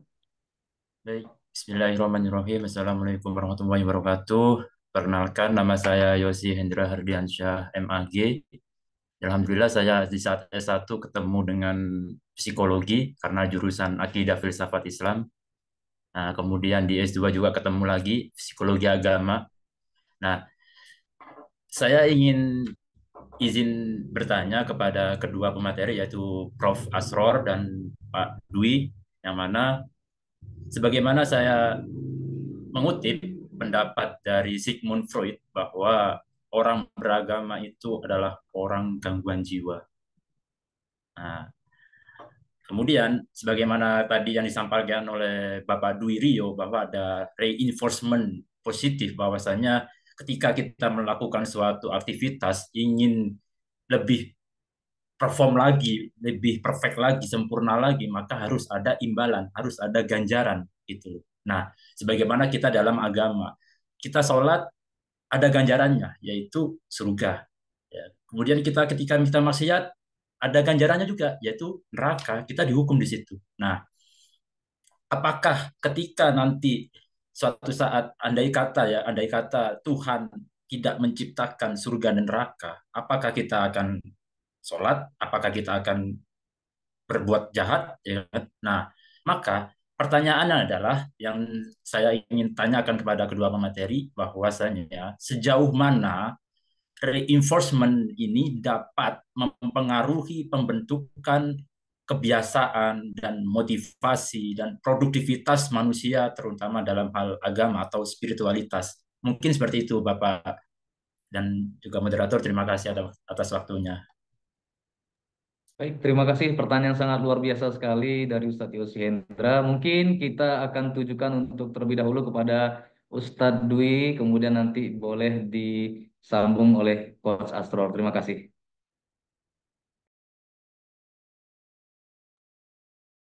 Baik, terima kasih Pak Yosi ya, Pak Yosi atas pertanyaannya ini. Jadi kayak lagu ya, ada lagu ataupun ada juga siapa? Jika surga dan neraka tak pernah ada ya, masihkah kau tunduk ke. Jadi memang kita bisa pahami bersama bahwa sebenarnya banyak sekali penerapan-penerapan yang dilakukan saat ini dalam perubahan perilaku itu merujuk pada bagaimana sebenarnya sudah diterangkan, sudah dicontohkan dalam agama Islam sendiri. Namun mungkin perkembangannya itu dikembangkan atau mungkin diapakan oleh banyak pendekatan-pendekatan teori barat. Seperti salah satunya reinforcement ini sendiri. Jadi kalau misalnya sebagaimana pemaparan saya di awal tadi, bahwa manusia itu dalam berperilaku Islam memandang ada, kalau di psikoanalisa mungkin Sigmund Freud itu mengatakan ada id, ego, dan super ego. Mungkin kita tahu itu. Nah, tapi di dalam Islam tadi saya sampaikan di awal bahwa manusia itu ada 3 dimensi yang sebenarnya itu hampir beririsan dengan id, ego, dan super ego. Dimensi apa tadi? Itu adalah jismiyah, ruhaniyah, dan nakliyah atau akal. Nah, kalau kita analogikan, jismiyah itu artinya adalah lebih kepada hawa nafsu. Kalau di psikoanalisa berarti id-nya. Kemudian ruhaniyahnya itu adalah, id-nya itu adalah ruhaniyahnya tadi. Adalah ruhaniyah yang membawa kita, fitrahnya kita sebagai makhluk ciptaan Allah Subhanahu wa taala. Nah, egonya itu adalah jismiyah kita, dorongan pemuasan yang fana ini, yang diri kita, kebutuhan biologis, kemudian kepuasan, pengakuan, itu kan jasad kita yang saya ini orangnya tampan, orangnya menarik dan butuh pengakuan. Nah, itu sebenarnya dorongan dari jasad kita yang fana ini. Tapi kalau misalnya id-nya, yang fitrahnya itu, kita pasti tentu bersyukur dengan apa yang sudah diberikan. Nah, peran super egonya mana? Nah, super egonya itu adalah dimensi akal sebagai bekal bagaimana individu itu akhirnya mengarahkan perilakunya apakah menuruti jismiyahnya, egonya, atau ruhaniyahnya, fitrahnya itu sendiri. Nah, jadi kalau ditanya, jikalau surga dan neraka itu tidak ada, apakah hakikatnya manusia ini akan berperilaku itu tanpa aturan? Nah, disitulah dinamika psikologis yang dialami oleh manusia. Peran akal dari setiap manusia itu memiliki peranan besar. Kemudian bagaimana, kembali lagi tadi, pola asuh, karakteristik lingkungan, yang akhirnya nanti akan membuat pola pikir individu itu mengarah kemana orientasinya. Kalau kita pemahamannya bahwa individu itu, kita ini diciptakannya sebagai khalifah, nah, ketika akal kita menganggap itulah tujuan dari kehidupan kita di muka bumi ini, maka orientasi perilaku yang muncul pasti mengarah pada nilai-nilai kebaikan. Kemudian bagaimana jika misalnya kita memahami makna bahwa sebaik-baiknya manusia adalah manusia yang bisa bermanfaat bagi khalayak ramai, orang banyak. Nah, maka ketika pola pikir itu, akal individu itu sudah mengarah kepada hal yang positif, otomatis perilakunya, motivasinya tentu mengarah kepada hal yang baik itu. Berbeda halnya ketika individu secara akalnya tadi sebagai penentu dia mau baik atau buruk, orientasinya kepada pemuasan. Oh, sudahlah, nanti aja sholatnya nanti, oh nanti dapat hukumannya di neraka gitu. Belum tentu juga saya meninggal sekarang, misalnya seperti itu. Nah, itu peran akal. Ketika akal mendominasi, akhirnya terbentuklah perilaku lalai dalam ibadah, misalnya seperti. Nah, jadi ketika misalnya fitrah kita manusia itu, tanpa kita sadari, kita itu butuh sosok seperti kalau tadi dikutip dari Sigmund Freud itu disampaikan bahwa orang yang beragama itu adalah orang yang mengalami gangguan jiwa. Nah, saya sebenarnya itu adalah persepsinya mereka. Coba kita pahami bersama. Ketika pada suatu titik tertentu, kita manusia ini pasti pernah mengalami titik di mana kita butuh sesuatu sebagai pegangan, butuh sesuatu sebagai penguat. Ketika kita dengan kerabat, orang tua terdekat, tidak bisa lagi membantu mengatasi permasalahan kita. Kepada siapa kita mengadu? Gitu kan? Kepada siapa kita meminta? Dan ketika kita pada posisi itu dan kita kembali beristighfar, kemudian sholat istikharah, tahajud dan sebagainya untuk mendekatkan diri kepada Allah Subhanahu wa taala, itu pasti akan merasakan ketenangan batin. Dan ketenangan itu akan membawa kita kepada pemikiran yang lebih jernih. Oh, kadang kan kita ketika pada titik rendah, orang yang tidak berpikir jernih, tidak mampu lagi, oh saya udah nggak punya lagi nih pegangan nih, kepada siapa harus bergantung. Maka akalnya akan terputus sampai di situ, akhirnya ekstrim, misalnya bunuh diri lah, melukai diri sendiri. Nah, di titik itulah akal itu kita akan kembali ke fitrahnya kita. Ketika kita berpikir positif, baik, maka insya Allah perilaku kita, kegiatan kita itu insya Allah akan mengarah pada kebaikan. Mungkin itulah yang bisa saya sampaikan, karena perilaku manusia itu adalah dinamika yang kompleks. Setiap individu itu berbeda, sesuai dengan nilai yang sudah mereka dapatkan selama proses kehidupan, makna pengalaman hidup yang mereka alami, konsekuensi dari tindakan, dan itu terproses dalam perjalanan hidup yang diakumulasikan dalam bagaimana akalnya itu berperan untuk memberikan arah, harus berperilaku mengikuti hawa nafsu kah, atau mengikuti fitrahnya manusia itu sendiri. Mungkin itu yang saya dapat sampaikan, semoga bermanfaat. Saya kembalikan kepada Ustaz Iqbal. Terima kasih. Baik, jazakallah Ustaz Dwi atas penjelasannya. Kemudian boleh mohon disambung oleh Ustaz Asror Purba untuk menjawab pertanyaan dari Ustaz Yosi tadi. Terima kasih Ustaz. Baik, saya hanya nambahin sedikit aja ya, bahwa kalau dalam motivasi itu kan ada dua. Orang akan mengejar, yaitu kenikmatan. Kemudian yang kedua adalah menghindar kesulitan. Itu secara teori umum. Nah, kalau kita kaitkan ini dengan Islam, tentunya itu orang akan mengejar surga, yaitu kenikmatan. Orang menghindari neraka, kesulitan, ya. Jadi memang walaupun tidak ada neraka dan surga, orang pasti akan tetap melakukan itu. Orang akan tetap mengejar kesenangan dan menghindar dari kesulitan. Dan saya yakin saat sekarang ini Sigmund Freud pasti sudah menyesal dengan pernyataannya dia. Setuju ya Pak Yosi ya? Pasti dia sudah mengalami itu di alam kuburnya sana. Insya Allah. Itu saja dari saya. Terima kasih. Insya Allah luar biasa sekali Ustaz Asror, Coach Asror atas jawabannya ya. Singkat, padat, kemudian mengena. Baik, selanjutnya di sini ada pertanyaan selanjutnya dari Ustadz Ihdal Umam. Boleh dibuka Ustadz mic-nya Ustadz?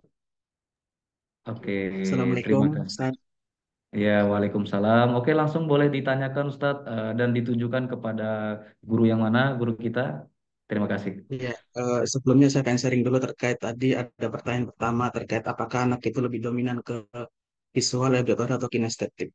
Cuman kalau kita merujuk dalam sebuah penelitian yang pernah dilakukan di Lebanon, yang mana melibatkan 4 mahasiswa, di situ memang sebenarnya entah sih jawaban di situ bahwa yang lebih dominan itu bahwa asobi innama yatakhallaqu bi akhlaqin man ra'ahu. Jadi sebenarnya anak-anak itu dia akan berperilaku atau akan menunjukkan suatu sikap dengan apa yang dia lihat.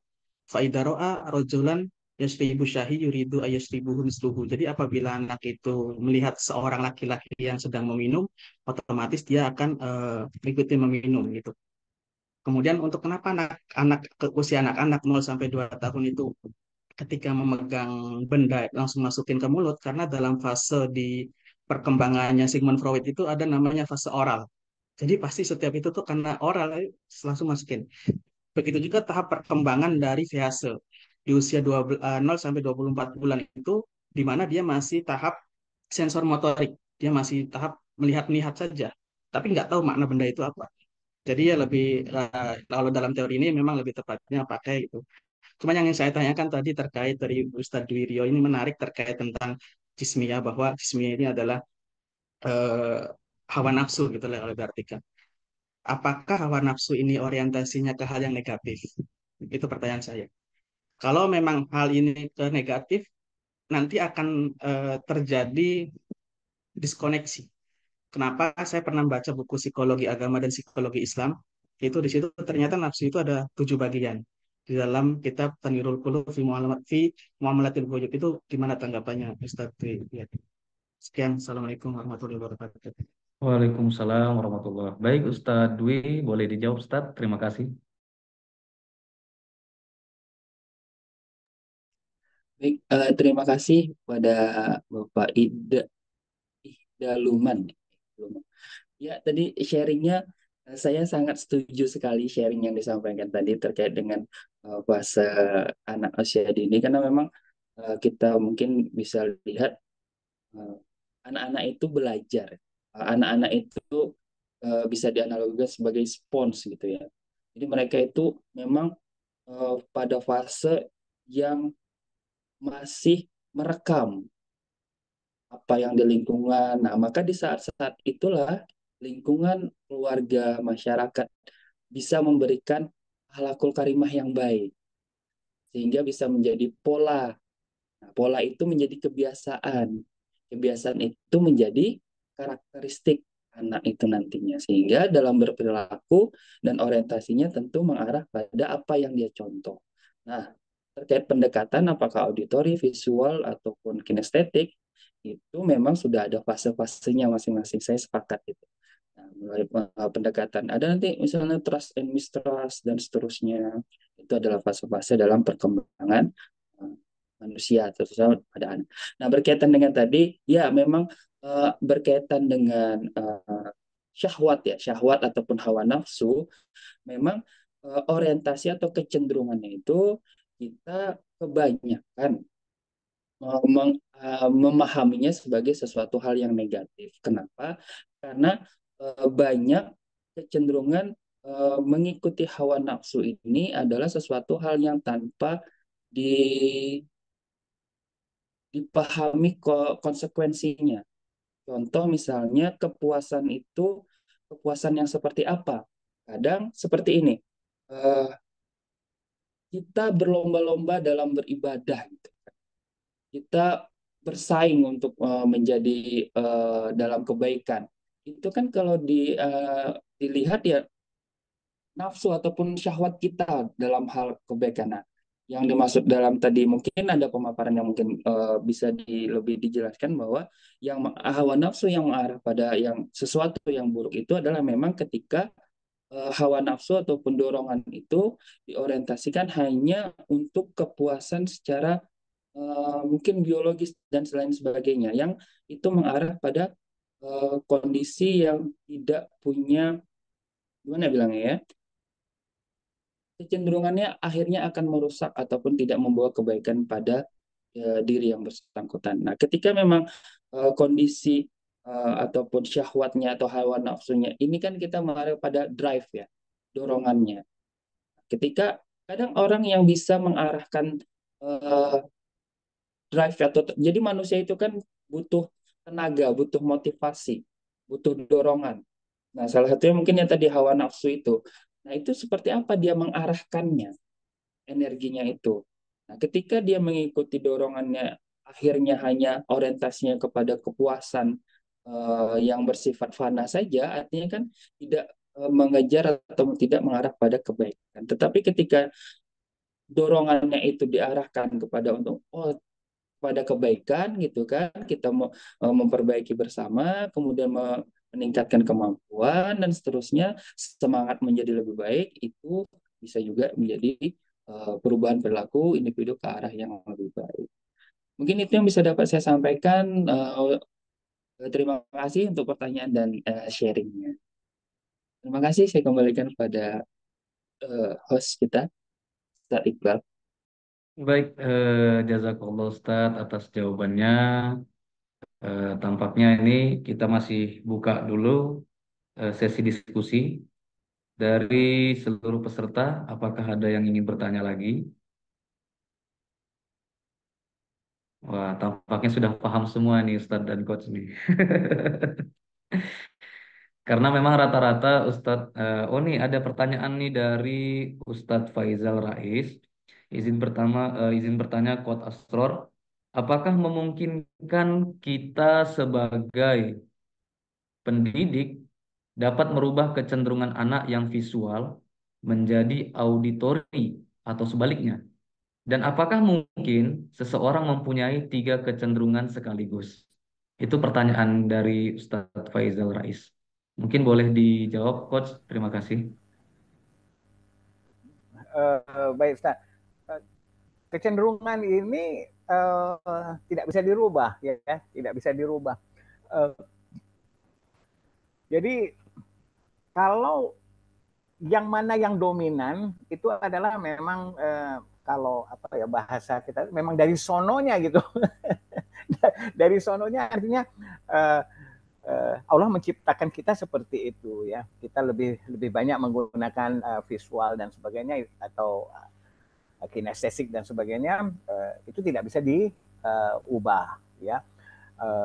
Namun mana yang dominan, itulah yang kita utamakan untuk proses kita dalam belajar. Dengan kita mengetahui bahwa kita adalah visual, makanya kita akan mendapatkan informasi sesuai dengan kecenderungan kita itu. Jika kita dapatkan guru yang berbahasa bukan visual, kita akan cenderung untuk mengabaikan. Kita tidak mau konsentrasi terhadap apa yang beliau sampaikan. Nah, ini yang makanya para guru harusnya paham bahwa sebagai seorang guru dia harus menggunakan ketiga jenis bahasa itu sekaligus, karena dia tidak tahu muridnya yang mana yang visual, yang mana yang auditori dan kinestetik saat dia mengajar, sehingga harus dia gunakan ketiga-tiganya. Dia tidak bisa merubah itu. Demikian dari saya. Terima kasih. Baik, terima kasih Coach atas penjelasannya. Demikian itu tadi jawaban atas pertanyaan dari Ustadz Faizal Rais. Kemudian di sini ada yang sudah mengangkat tangan, Ustadz Nurholis. Mohon izin Ustadz, mungkin bisa menyalakan mic-nya terlebih dahulu Ustadz. Baik. Insya Allah. Boleh langsung ditanyakan Ustadz, terima kasih. Baik, terima kasih Ustadz Iqbal. Assalamualaikum warahmatullahi wabarakatuh. Ustadz Asror, Ustadz Dwi yang saya hormati, menarik sekali untuk materi pada malam hari ini terkait dengan psikologi Islam. Yang pertama yang ingin saya tanyakan adalah terkait dengan psikologi Islam yang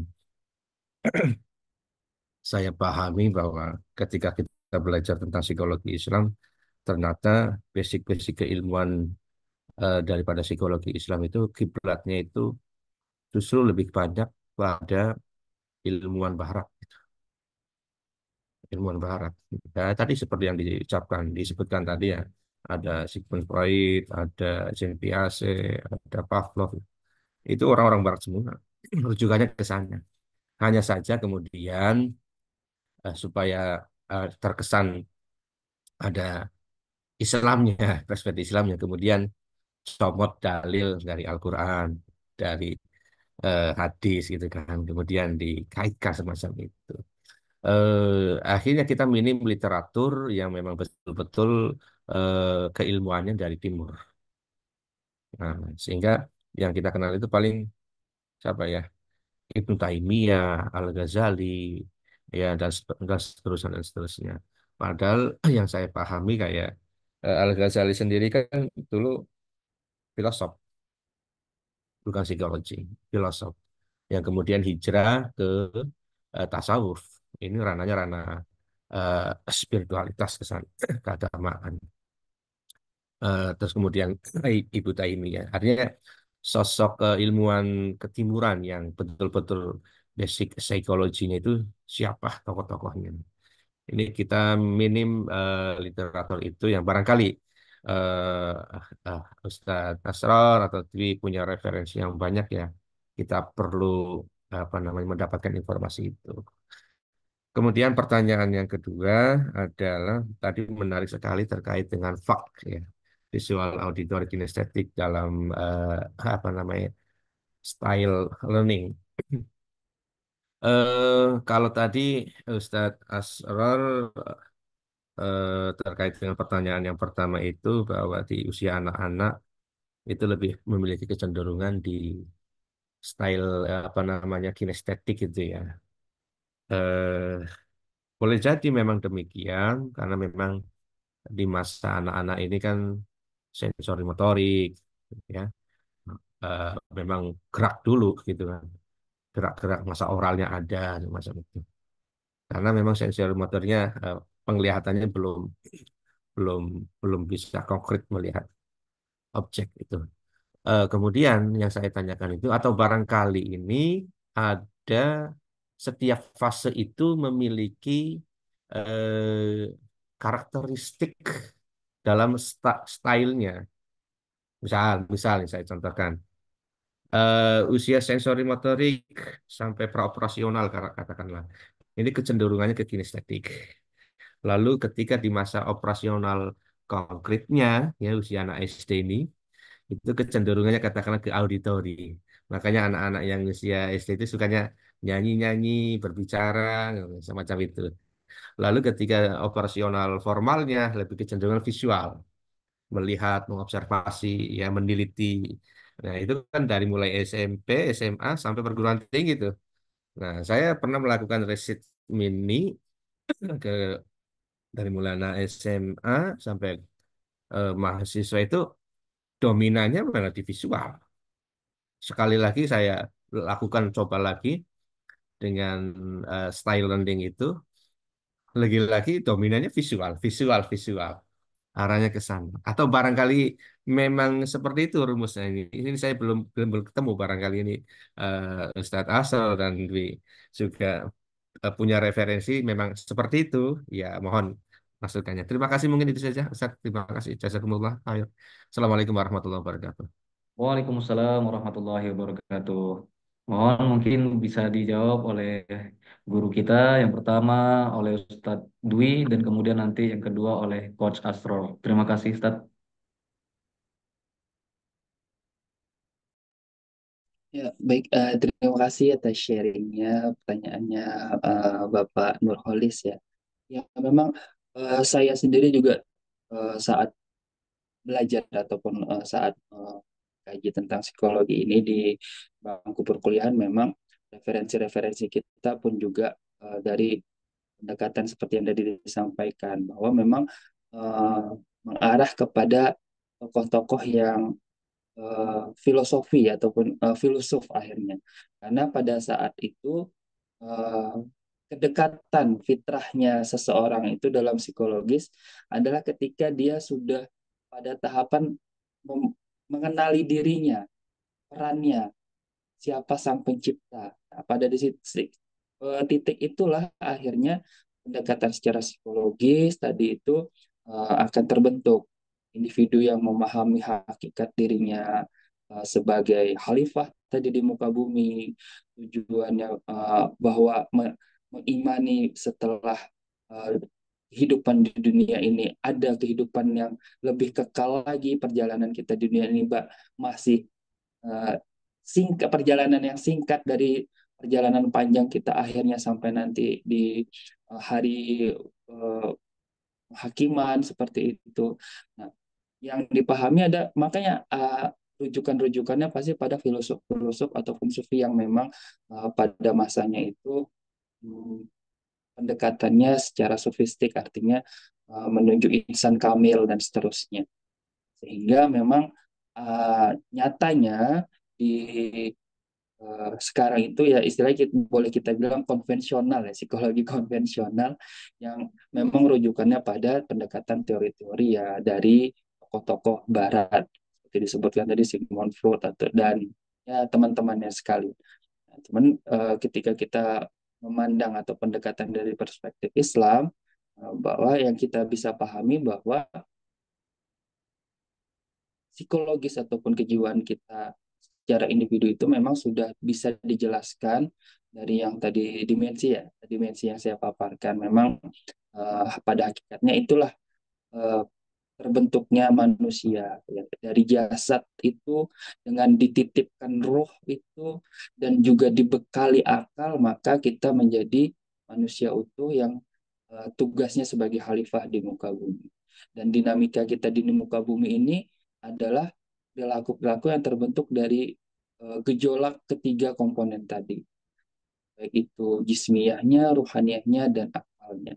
Dan itu sangat dipengaruhi dari mulai masa kita hidup di dunia ini sampai berproses, lingkungan mempengaruhi, orang tua mempengaruhi, pendidikan mempengaruhi, masyarakat mempengaruhi, dan itu akan terbentuk nanti bagaimana karakteristik dan jati diri kita. Nah, selanjutnya, jadi berkaitan dengan fase-fase ya, mungkin memang eh, kalau kita pahami, memang setiap masa kehidupan itu ada fase-fase tersendiri. Dan fase-fase itu bisa kita pahami pasti dilalui oleh setiap manusia. Nah, saya sangat suka ketika kita melabeli itu adalah kecenderungan. Karena ketika kecenderungan itu tidak menutup ataupun tidak membatasi bahwa anak harus auditori, anak harus visual, anak harus kinestetik. Ketika kita melabelinya dengan kecenderungan, artinya kita melihat, kita pahami bahwa setiap individu itu berbeda satu dengan yang lain.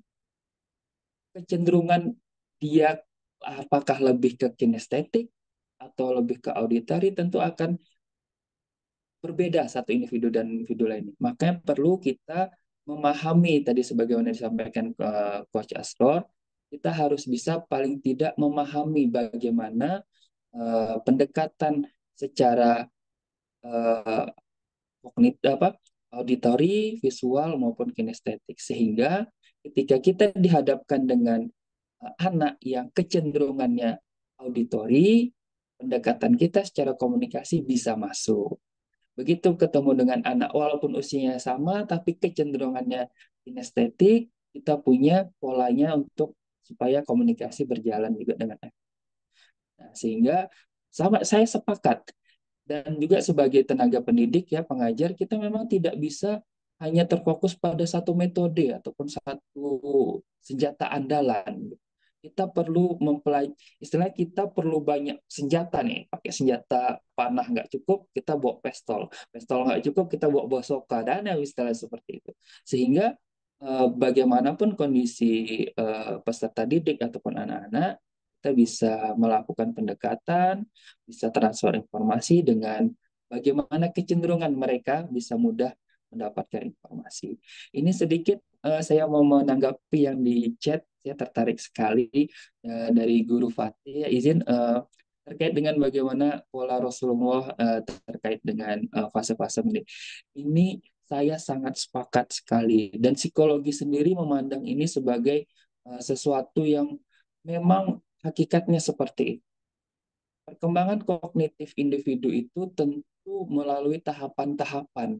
Anak kecil belum bisa lagi diajak berdebat, belum bisa diajak bertukar pikiran. Menurut Anda gimana? Tentu belum bisa. Makanya pola-pola yang sudah dicontohkan itulah yang terbaik. Karena kalau kita beranggapan psikologi itu adalah perilaku, kita sudah punya contohnya. Suatu hasanah kita tuh sudah ada, itu Rasulullah SAW. Nah, itulah perilaku kita yang harusnya kita mencermin pada diri beliau. Nah, jadi saya sepakat fase-fase ini merupakan tahapan dan sekarang secara psikologis itu mendukung sesuai dengan tingkat perkembangan kognitif manusia.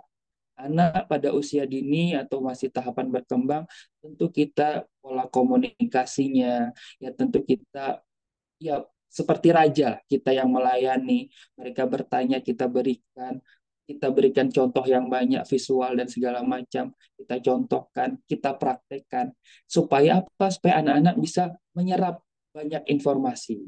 Pada fase mereka melihat, mencontoh seperti itu. Kemudian remaja ya kita ajak sebagai teman, artinya apa? Mereka kita coba berdiskusi, bertanya dengan pendapatnya seperti apa. Ya, kalau sudah dewasa tentu kita bertukar pikiran. pemahamannya seperti apa dan pemahaman kita seperti apa, sehingga memunculkan pemahaman bersama ataupun menjawab pertanyaan masing-masing. Mungkin seperti itu yang bisa saya sampaikan. Saya kembalikan kepada Coach. Oke, terima kasih Ustaz. Mungkin bisa langsung dilanjut oleh Coach Asror. Ustaz. Ya, baik. Terima kasih Ustaz. Pak Nurholis, saya setuju sekali ya. Tadi sudah disampaikan oleh Ustadz Dwi. Visual, auditori, dan kinestetik ini kan adalah cara orang untuk mengolah informasi sehingga dia memahaminya. Nah, jadi kalau kita lihat anak-anak ini kan, kenapa dia cenderung kinestetik? Karena dia bisa melakukan apapun ya tanpa rasa malu-malu. Dia lebih tidak begitu memperhatikan mempermasalahkan orang lain ya. Jadi umpamanya ada, ini saya ambil contoh anak saya dulu. Anak saya itu dia waktu kecilnya itu dominan kinestetiknya luar biasa. Jadi dia kalau mau belajar itu dia harus guling-guling dulu gitu ya. Harus tidur-tiduran gitu. Jadi kita kalau menjelang ujian itu kita harus bawa dia keluar, kita ajak main gitu, sambil kita tanya untuk mengetes apakah dia sudah paham mata pelajarannya dia. Nah, jadi kegiatan kinestetik ini memang lebih kepada aktivitas ya untuk memahami sesuatu. Nah, sehingga saat orang beranjak dewasa, orang kan akan lebih berpikir, wah kalau aku harus melakukan itu, malu-maluin nanti, umpamanya seperti itu ya. Jadi betul sekali kalau umpamanya diteliti orang-orang mahasiswa itu lebih banyak visual ataupun auditori, namun dia pastinya tidak hanya satu, mungkin dia visual dan kinestetik atau auditori dan kinestetik. Nah, mana yang di saat-saat tertentu yang mana yang lebih dominan. Nah, jadi tidak ada orang yang pure visual aja gitu ya, dia tidak menggunakan indera yang lain gitu, hanya visual aja. Tidak ada orang yang seperti itu. Jadi yang Pak Nurholis sampaikan itu tepat sekali saya kira. Itu aja tambahan dari saya. Terima kasih Ustaz. Baik, Syukran, terima Ustaz kasih. Asrul, Ustaz Dwi. Syukran. Insya Allah. Alhamdulillah untuk sesi pertanyaan tampaknya sudah cukup ya Ustadz dan Bapak Ibu semuanya karena saat ini waktu juga sudah menunjukkan pukul 10.05. Insya Allah dari semua pemaparan pemateri kita pada malam hari ini, kemudian penambahan informasi dan wawasan dari penanya-penanya kita yang sangat luar biasa, ini menambah khazanah dan wawasan kita semua khususnya pada tema pada malam hari ini. Baik, Bapak Ibu, sebelum kita menutup kegiatan kita, kita masuk ke sesi perfotoan dulu ya, Bapak Ibu ya. Jadi kami mohon jikalau ingin didokumentasikan bisa mengaktifkan kameranya karena nanti fotonya akan kita share. Nah, terima kasih Bapak Ibu. Oke ya, kita hitung ya. Di sini karena ada dua page jadi satu-satu. Satu, dua, tiga. Oke, sekali lagi.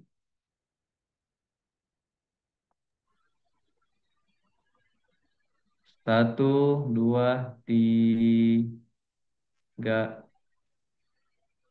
Oke, Alhamdulillah. Terima kasih banyak Bapak Ibu semuanya, Ustadz dan Ustazah, Mu'alim dan Mu'alimah yang sudah berikhtiar, kemudian juga berkenan hadir pada kesempatan malam hari ini. Mudah-mudahan semua yang kita usahakan, waktu yang kita luangkan akan diganti oleh Allah Subhanahu wa taala dengan eh, hasil yang lebih baik lagi dan kita sebagai pendidik khususnya secara umum kita adalah pendidik lebih semangat lagi, lebih bisa mengimplementasikan ilmu-ilmu yang sudah ditransfer oleh guru-guru kita yang luar biasa sekarang, yang sangat luar biasa sekali. Dan insya Allah semangat kita untuk mengajar itu bertambah seperti itu, Coach. Karena jujur saya juga pengajar dan saya banyak sekali menemukan hal-hal yang menjadi permasalahan dan saya merasa sangat termotivasi sekali untuk lebih dapat dekat kepada anak-anak, kemudian menerapkan ilmu-ilmu psikologi dalam pembelajaran, dan insya Allah semua yang sudah Coach Asror dan Ustadz Dwi sampaikan menjadi amal jariah bagi semuanya. Amin, amin ya rabbal alamin. Terima kasih banyak Bapak Ibu. Itu saja yang bisa kami bawakan. Saya Iqbal, pembawa acara di LPK Fakih Fiddin ini. Izin undur diri terlebih dahulu dan terima kasih banyak. Wallahu a'lamu bishawab. Wassalamualaikum warahmatullahi wabarakatuh. Waalaikumsalam Waalaikumsalam warahmatullahi warahmatullahi wabarakatuh. wabarakatuh. Insyaallah. Terima kasih Ustaz. Ustaz Iqbal, posisi di mana Ustaz? Izin saya di Batam, Coach. Oh, oke. Kalau Ustadz Dwi di Tanjung Pinang itu, insya Allah suatu hari nanti kita bisa ketemu ya bareng-bareng ya. Masya Allah, ya Ustaz. Ustaz Dwi di ibu Amin, kota, insya ibu Allah. kota provinsi. Ibu kota Kepri itu. Iya, ibu kota Kepri, Masya Allah. Coach Astro di Jawa Barat ya, Coach ya? Saya sekarang lagi di Batam. Saya kalau tidak di Batam, saya di Tangerang di Iya, antara iya. dua itulah. Di mananya, Coach? Batamnya, Coach? Saya Batam Center di Mediterania. Mediterania. Oh iya, iya, iya. Saya di Sekupang, Coach. Dekat pelabuhan. Oh iya, iya, iya, iya. Baik, baik, baik, baik, baik. Oke, oke. Pak Asror ngajar di mana, Pak? Saya ngajar di kampusnya Bentara Persada. Ya. Oh, Bentara Persada ya. Di Iya. fakultas apa, Pak? Fakultasnya di manajemen, saya di bidang manajemen. Oh, di manajemen. Iya. Prodinya manajemen juga, ekonomi. Prodi manajemen, mata kuliah yang saya ampu satu manajemen, yang kedua NLP, Neuro Linguistic Programming. Oh, di manajemen ada itu materinya. Nah, ini dia. Jadi Neuro Linguistic Programming itu kalau untuk di Batam baru satu kampus itu yang pakai. Kalau Itu di Jakarta sudah maksudnya banyak. itu kurikulum gimana? Apa namanya? Mata kuliah tambahan atau sifatnya wajib atau gimana itu? NLP ini. Wajib Pak. Biasanya Wajib. kan Jadi ini maksudnya kalau nggak di psikologi atau psikoterapi itu. Nah, Itu. Masuk manajemen. Masuk manajemen. Jadi mereka-mereka yang sudah di semester 5, 6 gitu ya, itu wajib ikut mata kuliah NLP. Pembekalan buat mereka bekerja nantinya gitu. Oh, berarti mungkin lebih fokusnya ke ini ya, SDM ya. Ya. Public speaking, Betul. kemudian apa selling gitu ya. Betul. Iya, ke komunikasinya ya. Yes, Dad. Ya. Ya, kalau ke psikoterapi kan lebih kepada mental health gitu kan. Ya, betul. Kesehatan.